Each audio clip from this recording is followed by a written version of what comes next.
Story 1, The Regular Who Knew Too Much. I worked the closing shift at a diner for almost 4 years. Small place, 20 tables, the kind of spot where you get to know people by their orders before you ever learn their names. There was a man, I'll call him Dale, because that's what it said on his card the one time he paid by credit, who came in every Thursday night between 9 and 10. Always sat in booth 6. Always ordered black coffee, a slice of peach pie, and a glass of water he never touched. For 2 years, Dale was completely unremarkable. Polite, tipped okay, left without making a fuss. Then things changed. It started small. He began asking questions. Not the normal, how's the kitchen doing, kind of stuff. He asked me once how long my drive home was. Another time he asked if I lived alone. I laughed it off, assumed he was just chatty, maybe a little lonely. Older guy, came in by himself every week. I gave him nothing real. I said I lived with roommates. I said my commute was fine. He nodded like I'd confirmed something. The next Thursday, he told me he'd driven past my apartment building. I felt the blood drain from my face. I'd never told him where I lived. I said, very carefully, I think you might have me mixed up with someone else. He smiled and said, blue Civic, right? Parked on the street. That was my car. I kept my face neutral. I took his coffee order and walked to the back. My manager was a practical woman who'd seen everything. I told her what happened.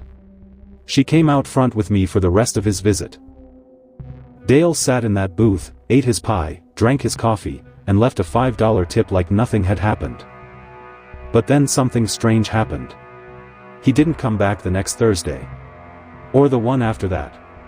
I thought maybe the presence of my manager had spooked him. I told myself it was over. About 3 weeks later, I was doing a final check of the dining room before locking up. I reached under booth 6 to grab a forgotten napkin and my hand landed on something tucked against the wall, a folded piece of paper pushed into the gap where the cushion met the wood frame. Inside was a handwritten list. Dates. Times.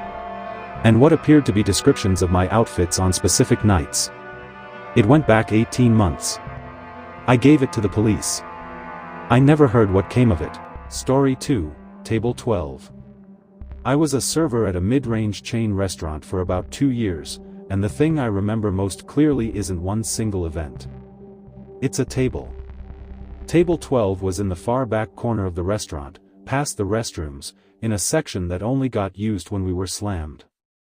The light back there always seemed dimmer than everywhere else, even when the bulbs were the same. Something about the angle of the walls, maybe. Management had complained about it for years but nothing ever changed. 3 separate servers had asked not to be assigned to that section on nights when it was just them and one other person on the floor. Nobody could explain it coherently. It just felt wrong back there. Like you were being watched. I thought it was a group delusion. People spook each other in jobs like that, especially on slow nights. Then I had my own night with Table 12. It was a Tuesday in February, barely any customers, and I took a party of 4 back there because every other section was full of lingerers who'd been nursing their drinks for an hour. Normal group, 2 couples, mid-30s, celebrating something. I got their drinks, got their order, checked back twice, everything fine. On my 3rd visit, one of the women asked me if someone else had been seated back there earlier. I told her no, she was the first table in that section tonight. She said, "Are you sure?" Because when we sat down, there was a glass of water on the table. Already here. With condensation on the outside. I looked at the table. There were 5 glasses of water. 1 for each of them, plus 1 extra sitting at an empty 5th seat I hadn't noticed. I hadn't brought 5 glasses. I was certain of it. I never even touched that 5th chair. I took the extra glass away without saying anything. The rest of the meal was fine. They left, I cleared the table, and I found something sitting on the chair. A child's barrette. Pink, shaped like a small flower. There were no children in that party. There were no children in the restaurant that night. I asked around. Nobody claimed it. I left it with the hostess stations lost and found. The next week, it was back on the chair at table 12. Story 3, The Man at the Drive-Thru. I worked overnight at a fast food place for almost a year during college. Most nights were loud and chaotic in a normal way, drunk people wanting food, late-night truckers, the occasional odd request. You get used to it. You develop a kind of comfortable numbness to the weirdness. But there was one night I've never shaken. It was a Wednesday, around 1:30 a.m., dead slow. I was on window duty, which meant I was the one taking money and handing out bags. My coworker was running the fryer. The manager was doing inventory in the back. A car pulled up to the speaker. I heard the order, a medium fry, nothing else, and I moved to the window to take the payment. The car that pulled up was a dark-colored sedan, older model, hard to see clearly in the bad lighting we had out there. The driver handed me a $5 bill without looking at me. That wasn't unusual. Half our customers were half asleep. By the time we came back, the car was gone. My manager asked what the big deal was. I couldn't explain it well. But I wish that was the end of it. 2 nights later, on my next shift, I found a note tucked under the edge of the drive-thru window frame. Folded twice. Inside it said, "She liked looking at you." I never found out who left it, or when. What was unusual was the passenger seat. There was a woman in it. She was sitting completely upright, very rigid, hands in her lap. And she was staring straight at me. Not casually. Intently. Like she'd been waiting for me specifically. I handed back the change. I said, "Your order will be just a second." She didn't look away. I went to get the fries. When I came back to the window, the man was staring forward. But the woman. She had turned fully in her seat now, facing the window, and both of her hands were pressed flat against the glass of her own window. I handed out the bag. My hand was shaking slightly. The car didn't move. I waited, thinking he was checking the order. 30 seconds. A minute. I opened the window again and asked if everything was okay. The driver turned to me. He said, very quietly, "She doesn't want to leave yet." I didn't know what to say to that. I said something like, "Okay, take your time." I closed the window and went to get my manager. Story 4, The Reservation That Wasn't There. I was a hostess at a fine dining restaurant for 3 years. It was the kind of place where people made reservations weeks in advance for anniversaries and proposals, where the lighting was always low and the music was always barely audible and everything was very controlled. I was good at my job. I knew how to manage a floor, manage people's expectations, manage the pace of an evening. One Saturday night, a couple came in at 8:45 p.m. and gave me the name Hollis for a reservation. I didn't have a Hollis. I checked the book twice. I checked the system. Nothing. The man, tall, dark coat, very calm expression, said they had definitely called ahead, that they'd been looking forward to tonight specifically. The woman with him said nothing. She was looking past me at the dining room. We were full. I told him I was sorry, but I had no record of the reservation and I couldn't seat them without one on a night like tonight. The room hadn't been in service that night. The lights were off. They were sitting in the dark, completely still, as if they'd been there for hours. 2 glasses of water, not from us, sat on the table in front of them. I stood in the doorway for a moment and then went to get the manager. He came back with me. The room was empty. The glasses were still there. He nodded like that was a perfectly reasonable answer. Then he said, "We'll wait. Someone will leave early." They sat in the small waiting area near the door. An hour passed. Nobody left early, it was a full house and everyone was settled in for the long kind of dinner. I checked on them twice and both times they said they were fine, just waiting. At 10:15, I was seating a couple at a newly cleared table when I glanced over at the waiting area. It was empty. I assumed they'd given up and left. I felt relieved, honestly. There had been something uneasy about them, though I couldn't name what. At the end of the night, my closing checklist included walking the full dining room. I went through the main floor, the private room on the left, the small secondary dining area in the back that we used for overflow. The couple was sitting at a table in the overflow room. Story 5, what she ordered every night. There was a woman who came into the bar I worked at every single night for about 4 months. Late, always after 11. Always sat at the far end of the bar, never at a table. Never talked to anyone but me, and even then it was minimal. She'd order the same thing every time. A glass of red wine, whatever we had open. She'd sit with it for about an hour, barely drinking, and then she'd leave. I assumed heartbreak. Or insomnia. That's the kind of place we were, not pretentious, just quiet, the kind of bar people came to when they wanted to be somewhere but not with anyone. After a few weeks, I started to notice things. I thought that was all she'd say. But as she was leaving, she stopped at the end of the bar and looked at me and said, "If anyone ever comes in here asking about a woman who sits alone at the bar, you've never seen me." I said okay. "What else do you say?" 3 nights later, a man came in. Mid-40s, calm, very put together. He sat at the bar and ordered a drink and then, after a few minutes, asked me if a woman fitting her description ever came in here. Dark hair, slight, usually alone. My skin went cold. I told him I couldn't recall anyone like that. He nodded slowly. He finished his drink. He left a very large tip.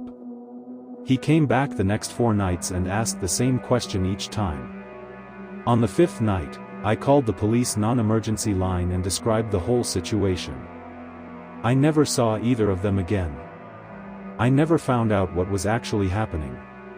And some nights, I still wonder which one of them was in danger. She was always watching the door. Not waiting for someone, more like monitoring. Every time it opened, her eyes went to it immediately and stayed there until whoever it was moved away from the entrance. One night I asked her, casually as I could, if she was waiting for someone. She said no. I asked if everything was okay. She looked at me directly for the first time and said, "Not yet." I didn't push it.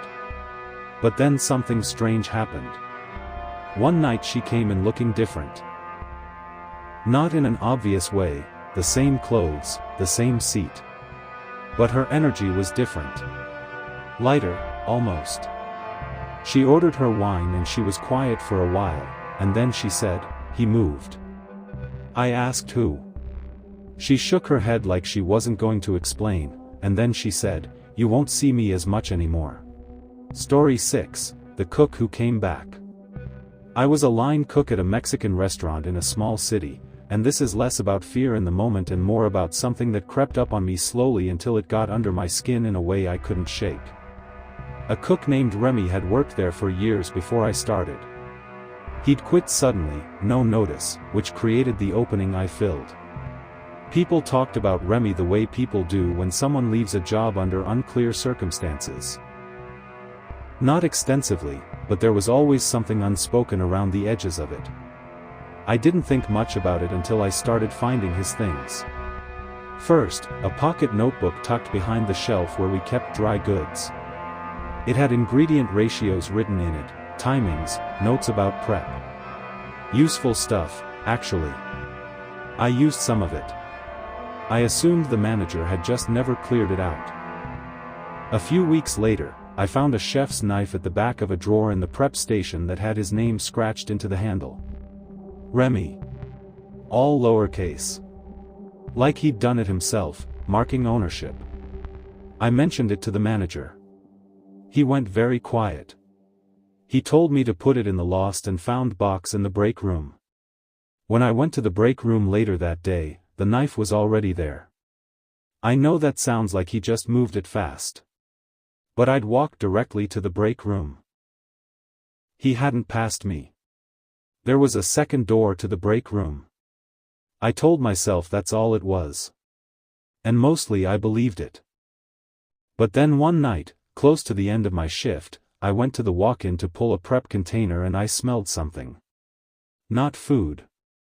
Cologne, or aftershave, something sharp and specific. I asked my coworker if he'd been in there. He said no. I asked everyone on the floor. Nobody had been in the walk-in in the last 20 minutes. I don't know why that specific thing bothered me most. It was such a small thing. A smell. It shouldn't have done what it did to me. But for the rest of that shift I couldn't stop thinking about a man whose things were still all over a place he'd supposedly left, whose name was still scratched into the handle of a knife sitting 20 feet from where I was cooking. Remy had never been seen by anyone at the restaurant since he'd quit. But nobody seemed entirely certain he'd left. Story 7, The Phone Call from Inside. I managed a pizza place for 2 years, which meant a lot of late nights and a lot of time alone in the building after everyone else went home. I closed 5 nights a week. I got used to every sound the building made, the particular groan of the freezer, the way the heating system clicked on, the specific acoustics of a space when it's empty. One night, a Thursday in late fall, I was running through my closing tasks when the phone rang. The restaurant's landline. Which almost never rang after 9 because we'd switched most of our ordering to the app. I answered it. There was a long pause, and then a man's voice said, "Is anyone else still in there with you?" I called the police. They came. They found no one at the side door and no one in the parking lot. But the side door was unlocked, and I had locked it myself 2 hours earlier. I'd done it as part of my first walkthrough, the same way I did every single night. To this day I don't know who called me or what they actually saw. The police suggested it could have been a prank. It didn't feel like a prank. I gave my notice the following week. It was an odd question. I said, "I'm sorry." He said it again, slower. "Is anyone else in the building with you right now?" My first instinct was that it was a prank call. I said, "The restaurant is closed." He said, "I know. I'm asking if you're alone." I hung up. I stood there for a second, telling myself it was nothing. Then I picked up my phone and texted my boyfriend that I was about to close up. Normal thing to do. I didn't tell him about the call. I went to the back to finish the last of the closing tasks. And then the phone rang again. Same voice. Same question, "Are you alone?" I said, "Who is this?" He said, "I'm in the parking lot. I can see the light in the back. I just want to know if you're alone." And before I could respond, he said, "Because there's someone standing at the side door and I don't think you know they're there." I felt like the floor had shifted under me. I said, "What?" He said, "Don't go to the side door. Call the police." Story 8, The Group That Ordered for One More. I worked banquet events at a hotel restaurant for about 3 years. We handled corporate dinners, weddings, retirement parties, the kind of events where everything has to go smoothly because someone has been planning it for months. Preset menus, confirmed headcounts, everything laid out on a seating chart. About 18 months in, I was assigned to a corporate dinner for a consulting firm. 14 people confirmed. I helped set the room. 14 place settings, 14 chairs. I counted them myself. The dinner started at 7. 13 people came in. We waited 15 minutes for the 14th. The host, a woman in her late 50s, said the last guest had confirmed but might be running late. We began service without them, leaving the place setting at the end of the table. Midway through the main course, someone mentioned that the empty seat was strange. The host went quiet and changed the subject. I was clearing between courses when I noticed something. The empty place setting, the one we'd left for the absent guest, had been used. The napkin had been unfolded and placed on the seat. The bread plate had crumbs on it. The water glass was half empty. I hadn't filled those glasses. My colleague had. I found her in the kitchen and asked her how many glasses she'd filled. She said 13. She was certain. I went back to count the guests. 13 people in the room. I looked at the used place setting, at the unfolded napkin, at the half-empty glass. I quietly cleared the setting and said nothing. But after the dinner, when I was boxing up leftover rolls, the host found me in the hallway. She looked tired. She said, the 14th seat was for a colleague who passed away 6 months ago. We always set a place. Old habit of the group. She paused. She said, he used to always take the rolls. There were no rolls left in the basket that had sat in front of that seat. Story 9, the photograph in the break room. This one doesn't have a climax. It just has a weight to it that I've never been able to set down. I worked at a family restaurant chain, the kind with photos on the walls, black and white shots of the city from different decades, old storefronts, things like that. We had one whole wall of them in the dining room and a couple of framed pieces in the break room. The break room photos had been there since the location opened, which was over 20 years ago. Nobody really looked at them. They were just part of the room. One night, during a slow patch, I was eating my meal in the break room and I actually looked at the photo above the table. It was a street scene, downtown, looked like it was from the 70s based on the cars. A busy sidewalk, lots of people, the kind of shot where everyone's blurred a little because they're moving. Except one person. In the right side of the frame, standing just slightly behind the main foot traffic, there was a person standing completely still. A man. He was the only person not blurred. He was facing the camera directly. Looking right into it. I looked at that photo for a long time. Something about his face unsettled me without me being able to say why. He just looked wrong in the frame. Too still. Too present. Like he'd known the photo was being taken. I mentioned it to a coworker who'd been there longer than me. She glanced at the photo and immediately looked away. She said, "Oh, we don't talk about him." I asked what she meant. She said, "He's in 3 of the photos on the dining room wall too. Same guy. Always still, always looking at the camera. The photos are from different years. Different locations." I went and looked. She was right. Same man. Different photos, different settings, different years spanning what looked like 2 decades. Same face. He never aged. I looked up the history of the property once. I didn't find anything specific. But the location had been a restaurant under a different name before the chain took it over. It had been a restaurant before that too. It had always been a restaurant. Going back as far as I could find records. Story 10, The Last Order.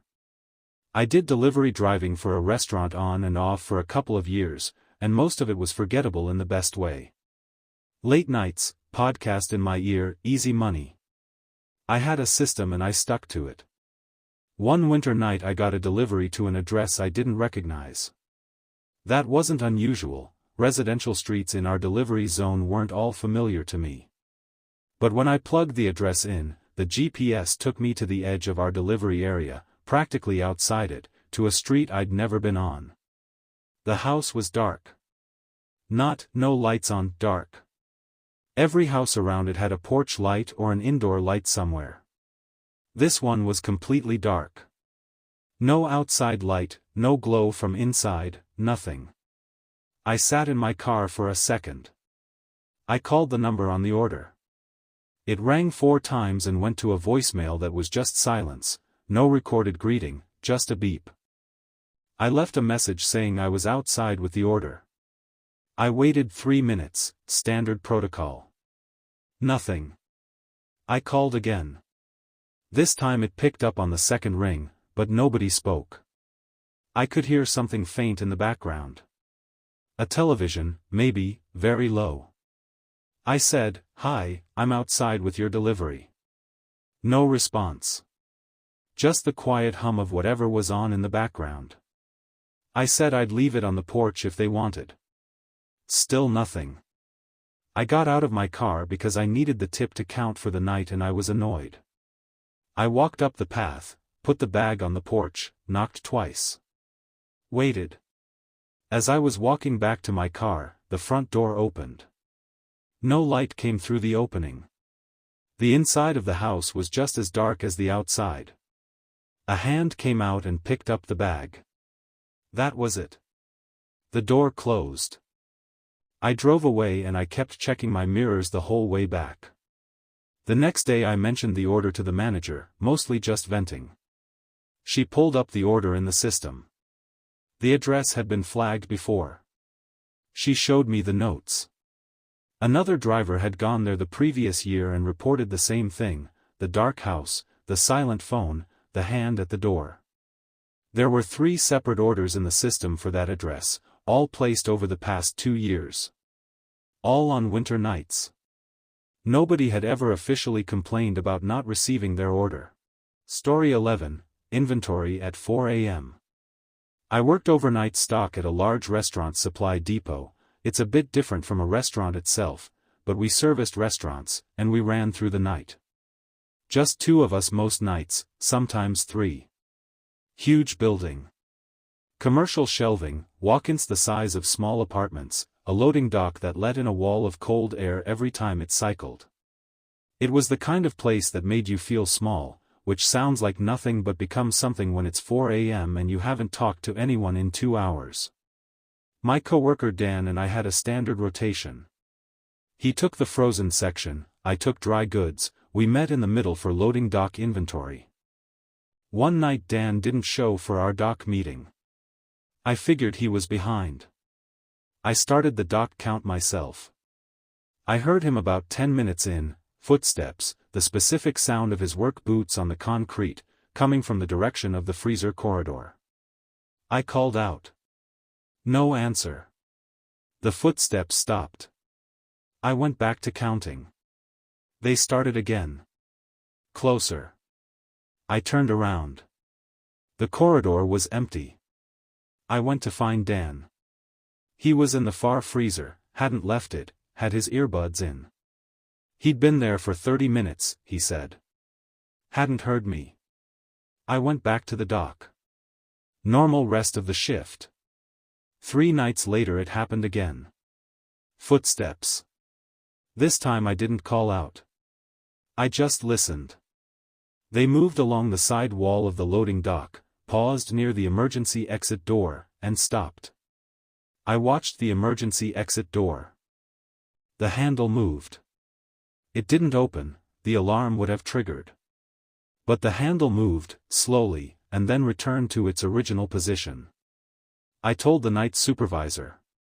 He looked at the door, tested the handle, said it was probably the building settling in the cold. I nodded. The next week I came in for my shift and found out that the building had a history I hadn't been told. The previous company that had operated out of that space had a worker, a night stockman, who had died on the premises during a cold snap. The loading dock door had malfunctioned during his shift. He'd been unable to get out.